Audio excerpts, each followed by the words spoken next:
біз Pixart'тан ақ фонды өзімізге скачать етіп алуымыз керек. Ол үшін біз Pixart'қа кіреміз. Плюсті басамыз. Астына қарай түсе береміз. Рамки, шаблон деп тұр ғой. Осы жерде рисовайтқа кіріп, холостиға кіреміз де, осы жерден өзімізге керек немізді таңдап аламыз. Ручнойға кіреміз.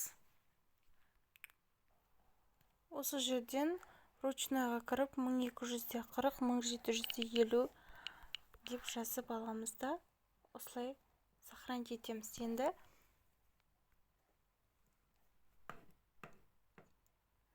Енді міне шықты. Енді өзіміздің галереямызға сохранить етіп аламыз.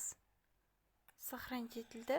Осын сохранить етіп алып, біз шаблондарды бонбоньерге жасаған кезде осылай осының бетіне қоямыз. Ақ фонды. Сосын қағазбен шығаратын кезде, распечатать ететін кезде өзімізге оңай болады.